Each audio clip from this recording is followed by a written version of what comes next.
I'm Laurel, and I've been attending gazing for a year this month.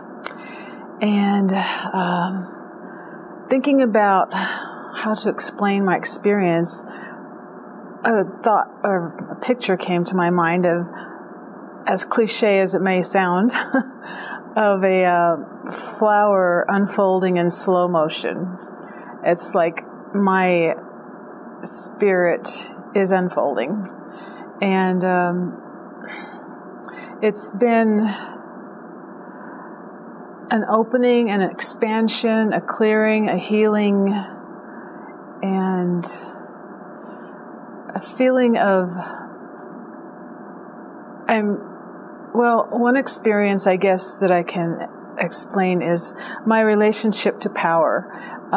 Through my conditioning, through my life, it's been like power is dominating, it's cruel, it's enslaving, and very negative. So that's clearing out, and I'm feeling that power may come from fear, as those things might, but my personal power can come from love, and it's a very good thing. So I'm being healed as far as my personal experience with power. And to me, love is bubbling up, and joy is a constant part of my life. And I know now that love is naturally unfolds unimaginable beauty in your life, in my life, in all life. And I deeply appreciate that, and everyone and my involvement. Thank you. Hi, my name is Polly, and I have been participating with gazing and the Matrix for 4 years also. About 2 years ago, I was diagnosed with ovarian cancer and chose to ask for the support of my friends and family and partner and loved ones, physical and non-physical. So I had many miracles that I experienced in that process, but I will say the primary one I'd like to talk about is that finding out that the cancer had been contained by the time I got in to have surgery, and I believe that was due to all of the energy from the from loved ones in the Matrix and the gazing. And as I have continued to participate with that, I can now say that I just got a 2-year clear. And yeah, so the other experience I wanted to share was that as I was going through chemotherapy, one of the things that I was doing was an alignment with the medicine. So I would hold the medicine in my hands, and I would do an alignment saying, I align the divinity within me to the divinity within the medicine, and let all else pass away. Also, as I continued through the therapies, I expanded that to send gratitude to all of those who had spent their lives developing the medicine, and ask that they receive new inspiration on how to target just the cancer cells in particular. But I believe that I experienced a lot less in the way of side effects than what I saw most of the people in there experiencing. And so I just wanted to share that to anyone who has ever and will ever be going through that. So thank you. My name is Aurelia, and as is often the case when there is going to be a consciousness shift, the body will start doing something in preparation. And so on my way up, I started getting cold. My body started doing some things that kind of looked like something I was coming down with something which I don't do, but that was how it was feeling. And when we were during the gazing part, I noticed that my throat, something was really going on in my throat. And also then, while Connie was gazing around the room, I felt some shifts in my cranium, on the left side of my cranium specifically, my left ear, as well as my throat. And I was really cold and really, really shaky and feeling like I was in a big healing crisis. And then, when I stood up for Matrix, I went down pretty soon. And when I got up, it was like everything had stabilized, and I feel stable now.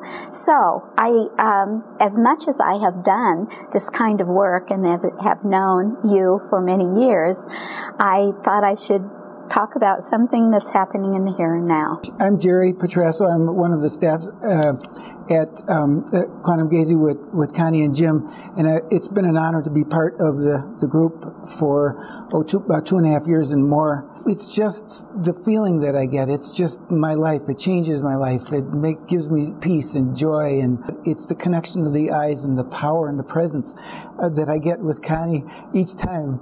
It is so beautiful and something that has no words to convey.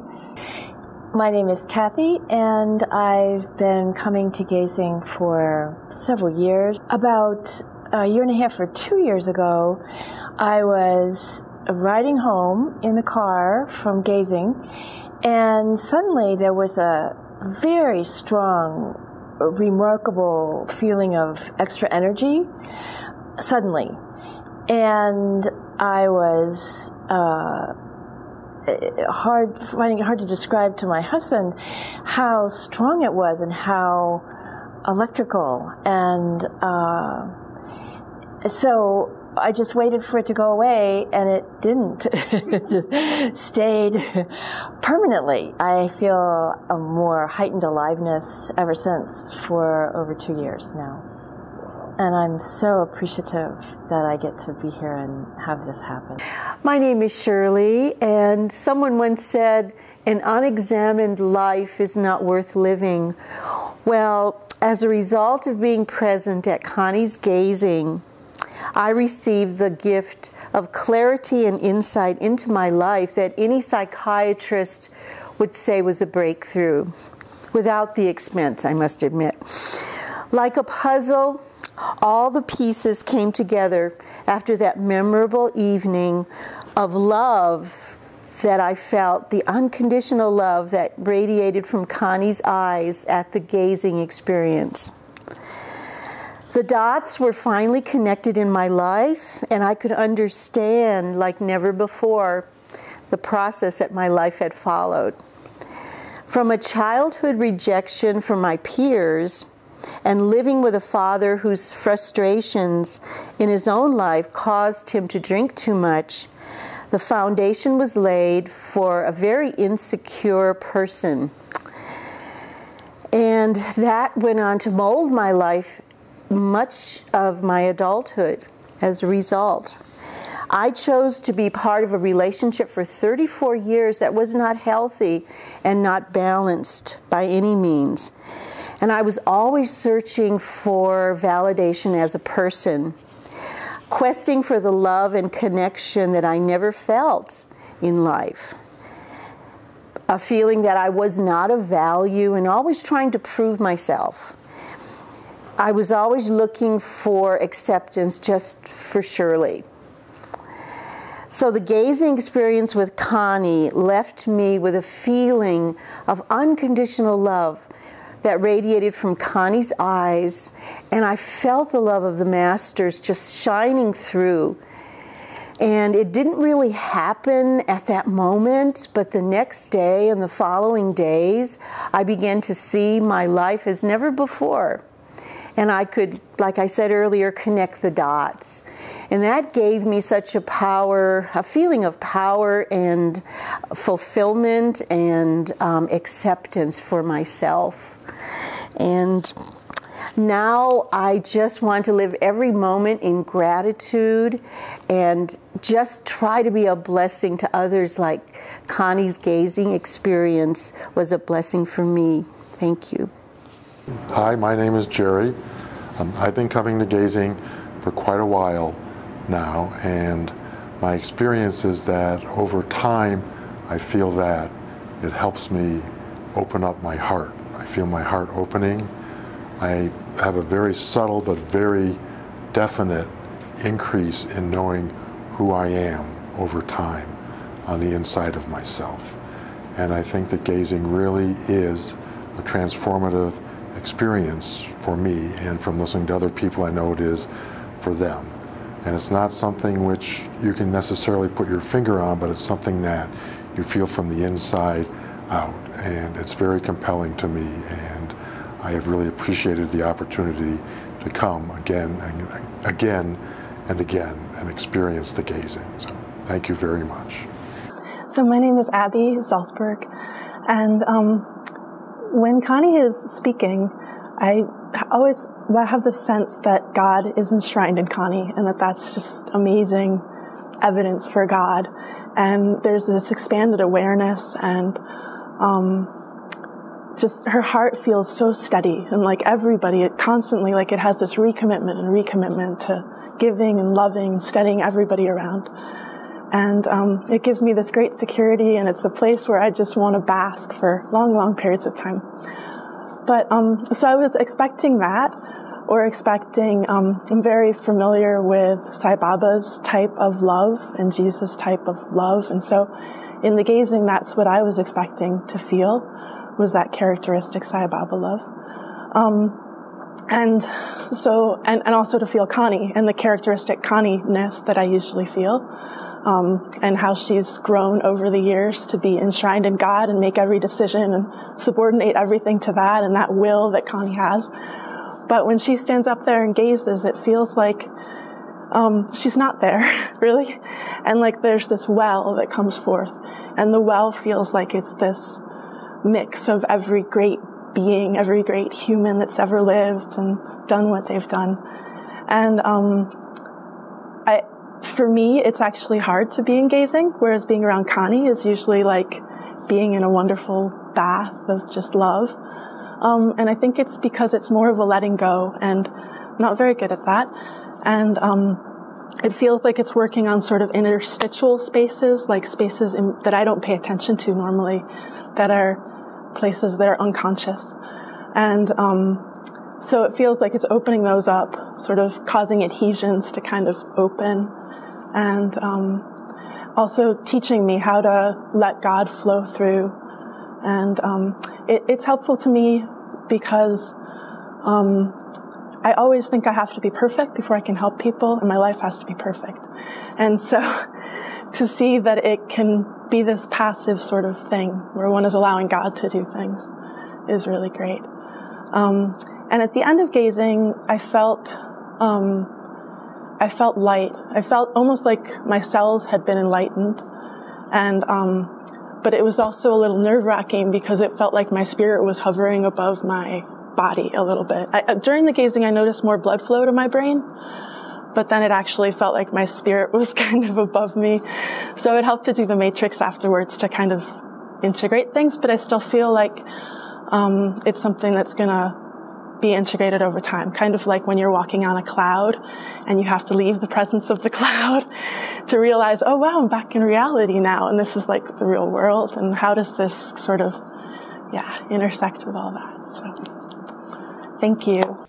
And if 5 years ago anyone had told me that my life would have turned out the way it is today, I would not have believed it. For example, if they had said, you and your husband Jim will have served nearly 10,000 people on 5 continents, in 100 venues, multiple times on Skype, doing something called quantum gazing, I would have been astounded.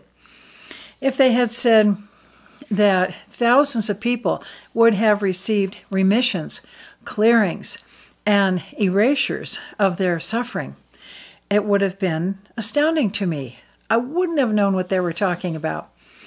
If someone had said that Even animals would have had healings, that runaway teenagers would have returned home. Runaway animals would have appeared on the doorsteps of their owners, and people who had had lost objects would have found their objects. It would have been amazing. Since then, everything that I've just mentioned has occurred and more. There have been countless clearings of phobias, severe addictions, damaged organs, damaged limbs, and a variety of different types of clearings for people all over the world, including children. Mother Mary, who started coming to me in 1980, has asked that each of the gazing coordinators around the world have at least a rose in a rosebud vase, if not an entire flower arrangement of flowers with one rose or more for each gazing, in addition to having a candle on hand. The gazing attendees can be given the rose petals as they leave as a reminder to keep them in their purse or wallet so that every time they look at them during the next period until the following gazing, they'll be reminded of how much Mother Mary, the saints, East and West, and the angelic host and God love them. Everyone is dear to the ascended masters and to the Lord. Just when we think we have some sort of grasp on the scope and the breadth of quantum gazing, an entirely new category of phenomena appear. Gifts of the Spirit are of great interest to all of us, and some of those that have occurred recently are the following. In 4 different occasions, there has been a wind or a breeze that has entered the room where gazing was taking place on Skype in some country around the world, as well as in the United States, and the breeze has whirled around the body or the head of a particular person or around the entire group. We call that the Holy Spirit breeze. Another gift of the Spirit, with which I was not familiar until recently, has to do with something called the latter rain experience. In 4 cases of the latter rain experience, there have been people who were sitting and gazing in a closed room when a mist or a light sprinkling fell on top of their head and shoulders. Once again, there was no obvious source of this liquid or mist or spray that fell upon them. Through our studies, we learned that the latter rain experience means that that particular individual or the group of people are going to be experiencing more miracles and healings in the future. The latter rain experience is a harbinger gift of the Spirit. Some people have been given the gift of healing. Some have been given the gift of clairvoyance or clairaudience, or the gift of receiving prophetic dreams, or the gift of dream interpretation. Also in gazing, there have been a few dispensations of sacred healing ash called vibhuti in Sanskrit, of the restoration of lost faith, spontaneous disappearances of tumors, and the spontaneous clearing of diseased glands and organs officially verified by medical doctors. There have also been many reports of bilocations of Connie to other countries, where she's touched people and removed their pain, comforted and counseled them, and in one instance appeared on Australian TV to a woman for an entire weekend, even though she's never traveled to Australia. People have seen countless saints and masters superimposed on her face, and have seen arcs of light fly out of her head or heart and emerge from TV screens across the planet, arcing to the gazing attendees in those locations.